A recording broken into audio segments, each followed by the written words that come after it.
and welcome to Non-Stop Wrestling Chat. My name is Barry and this is episode 2 of This Week in Wrestling. Technically it should be episode 3, but I had to miss last week because of the 4x4x48 challenge I was doing. I didn't have enough time to do the SmackDown one and this. So this is going to be a special kind of 2-week edition of it, which hopefully will be good. Don't forget to hit like, subscribe and that notification bell. And drop down in the description below and give me your thoughts on wrestling over the past 2 weeks. Have you enjoyed it? Do you think it's kind of went on a steady decline? What have you enjoyed about it? What have you hated about it? Let me know. And let's get into today's show. So we're going to kick off with 2 weeks ago, obviously, Bobby Lashley kicking off the week with winning the belt, which was great. I love Bobby Lashley. I haven't been a big fan of him over the past couple of years. I loved his run in Impact Wrestling as champ as well. And I think it was cool, just time for him to get that WWE belt and be the character he needs to be. Then we got Shaq taking a bump through the table, which was pretty cool as well. I didn't like the aftermath when he was in the ambulance, kind of disappeared from the ambulance and stuff like that, with fan footage showing them just walking away, which I think they could have sold it a little bit better than that, but it is what it is. I had a mostly good reaction to AEW Revolution. Do you know, it wasn't the best pay-per-view. The show was mostly good. The matches were mostly good.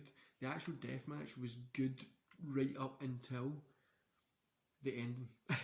And the ending just left a sour taste in my mouth as well, because I've spent money on it. I literally done that challenge. I was having a really hard time doing it, and I got up early, spent money on the pay-per-view, and that's what I got, which was, it killed me. It literally ruined the night for me, and a few other wee things here and there kind of ruined that Revolution pay-per-view for me, but overall it was pretty cool. I enjoyed it. Like, I wouldn't give it the best rating in the world. It was an okay show. It was nowhere near like a great show. Like I said, it was just okay, but that ending really did spoil it. On the flip side of that, this week's AEW Dynamite, they kind of tried to save it a little bit with Eddie Kingston, who sold like a champion on that night, kind of saying that it was PTSD that caused him to do stuff like that. I thought it was pretty cool. It bringing stuff in to try and save what is probably a clusterfuck. If they meant it, it was a cluster. Like, anyway, if they meant it or they didn't, it was a mess up anyway. But it was pretty cool, kind of just seeing them. I don't know, just them try to solve a problem that they've got.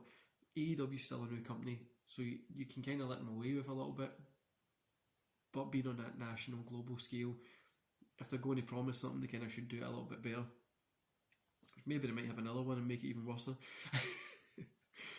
Bobby Lashley just looking like a beast on Monday there, just beating the hell out of Miz, was great. I hope he stays that dominant champion, and I would love to see him and Drew have that kind of feud, that match. But I don't know if we're going to be getting that, but let's see what happens. Like I said, I wrote AEW saving the ending, already spoke about that. Moose versus Swan, this Impact Wrestling sacrifice, it's this weekend. Reviews up tomorrow for that, guys. It's going to be interesting. The dynamic of whoever wins between Moose and Swan goes on to face Kenny Omega for the Impact and AEW title. I don't see Omega losing to any of these guys, so obviously I think he's going to take the Impact title, but I don't know. This is a really cool kind of... I'm excited for this as well. I know Impact really doesn't get a lot of views at all. People don't really talk about it. I love the show, but I think this is pretty cool. I hope they do something really cool with this. Then after last night's SmackDown, which you would have seen the review earlier, obviously we've got Roman versus Bryan with Edge or Jey Uso being the guest ref. I think that's pretty cool. It should work, and I think it should build into the Mania match well. We just need to hope and see what it is. I'm not really excited for Fastlane at all. There's really no build going into that, and there's really no build going into WrestleMania. I'm hoping we're going to get something a little bit better. I'm hoping we're going to... They'll probably pull out a good card from the bag. The amount of talent that I've got, it would be insane that they don't pull out a good card. I just think they need to kind of get something done there. I really don't know. There's not really been a build. People want, for me, I want that long-term booking, but there's not really been a long-term book. It's like short-term stories that build up to a long-term book, which sometimes don't really work. That's the kind of recap of the past kind of 2 weeks. Like I say, it's nothing really special. I feel SmackDown's been kind of lacking recently. Yeah, I don't know. Wrestling the past couple of weeks have just been really kind of like slowing down a little bit. How could I forget? NXT had a great match between Adam Cole and Balor, the stall of the night on Wednesdays. The Inner Circle kind of breaking up. Well, the Inner Circle, MGF leaving the Inner Circle and forming. If they don't call that the Outer Circle, they're missing out. So what we're going to do at this point in the show is we have a look back at wrestling from the past. We've got two shows today. We've got an ECW show and a TNA. So TNA first is TNA Destination X 2005. This was the 13th of March 2005. It was a pay-per-view. The Impact Zone, Orlando, Florida. Promotion TNA, obviously. And attendance was 775 people. You had Andy Douglas and Chris Candido. This was about 6 weeks before Candido passes away. So it's really close to that period. Yeah, so this is like 6 weeks before it, because it was like April he passed away, the end of April. So this is quite close to that. They were going up against, though they defeated Lex Lovett and Buck, this was a dark match. And we got Kid Cash and Lance Hoyt, who defeated Cassidy Riley and Clark for a 8 minutes dark match. It was an okay show, okay match, okay kind of undercard. Then we had A1 and Bobby Roode and Eric Young and Pete Williams, who defeated BJ James, Chris Harris, James Storm and Conan. 8-man tag match. It was a pretty good match. 2.5 stars I'm giving this one. Nothing, like I say, nothing special in this card really, but it was a pretty good match. Then we got Chris Sabin defeating Chase Stevens via pinfall. This was only like 6 minutes, but it was a really cool match. 2.5 stars, really fun, and I think you should go check that one out if you haven't. Then we got Dusty Rhodes versus Raven. Dusty Rhodes got the win over Raven in a build rope match. I only gave this 2 stars. It's not the best match for the time, but it was okay. I'm a big Raven fan. This isn't his best one, but it was okay. Then we got Don Harris and Ron Harris versus Big Tilly and Bruno Sassy. I'm giving this like half a star. It wasn't good at all. It was kind of boring. Monty Brown drew with Trident. It was a dud match here. Then we went on to Monty Brown defeating Masked Man, which Monty Brown was getting the big push here, and no wonder. He looked the part. He was okay in the ring. He wasn't the best, but he looked the part, and they were pushing him here, and it was pretty cool. Number 9, the 9th match in the show, we had Jeff Hardy defeating Abyss in a Falls Count Anywhere match. I'm giving this a 1 of 3 stars. This is one that a lot of people have seen, and it's a really, really cool match. It's the two guys put on a really awesome show here.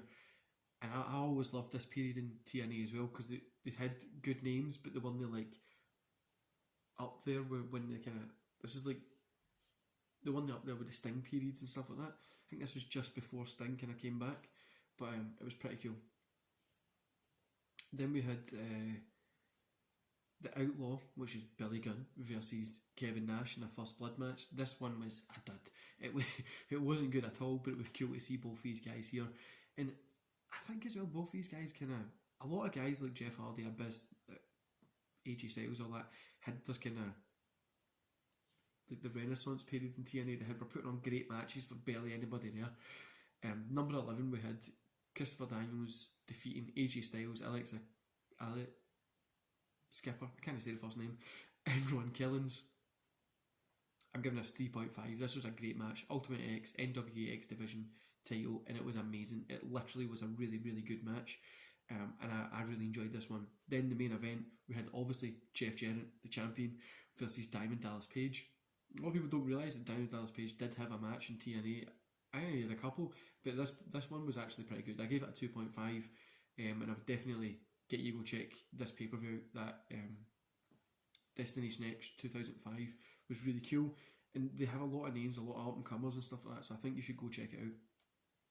The other pay-per-view we're going to be talking about, well, it wasn't a pay-per-view, it was just a show, was the ECW Enter the Sandman show. So it was 13th of March 1995, when it was a Monday. It was at the ECW Arena, the Asylum, whatever you want to call it. Obviously ECW. Attendance says it's unknown. We had Hack defeating Tony Stetson, 911 and the Tasmaniac defeating Ibushi and I can't even say that name. Then we had Axel Rotten defeating Ian Rotten in a barbed wire baseball bat and barbed wire chair match, which is insane to think their Taipei death match is one of the bloodiest matches I've seen. There is a lot of bloody matches, but the fact that they were like, yeah, you need to go check it out if you've not seen it. Then we had Raven and Stevie Richards defeating Mikey Whipwreck and Tommy Dreamer, which is a pretty good match. Eddie Guerrero drew with Dean Malenko in a 30-minute ECW World Television title match. These two guys put on a great show no matter where they are, and this is no exception from it. The Sandman defeating Cactus Jack for the ECW World title. It was a good match. It was okay. It was nothing special, but it was okay. I enjoyed it. Eddie Guerrero defeating Marty Jannetty for the World Television title. Obviously, they're going to give it to Eddie. He was a lot better than Jannetty at this point in his career. The Sandman defeating Shane Douglas was really cool as well for the world title. Then we had Johnny Grunge and Rock Rock versus Pitbull 1 and Pitbull 2, so the Pitbulls, in a double dog collar tag match for the ECW Tag Team Championship. This one was really fun. It's not the best match, but I loved Johnny Grunge and Rock at this time. I loved the Pitbulls, and they really did put on some fantastic matches in ECW at this point. Anyway guys, this has been This Week in Wrestling, episode 2. Like I said, nothing really much has happened in wrestling. Bobby Lashley winning is the big kind of story. Edge going on to be the special guest referee. It's nothing really mega happened this week in wrestling, but those kind of classic shows, I'd recommend you go check out. You can probably find the ECW one on YouTube, and you should be able to find the TNA Destination X. I'd say go support the Impact Plus. Go support that kind of subscription service. They have a lot of cool pay-per-views that if you haven't checked out old TNA, go check it out. They've got a cool core of guys. AJ having amazing matches. Go check them out. Anyway guys, I hope you enjoyed this show, and I'll see you back here later on today for a podcast. See you later.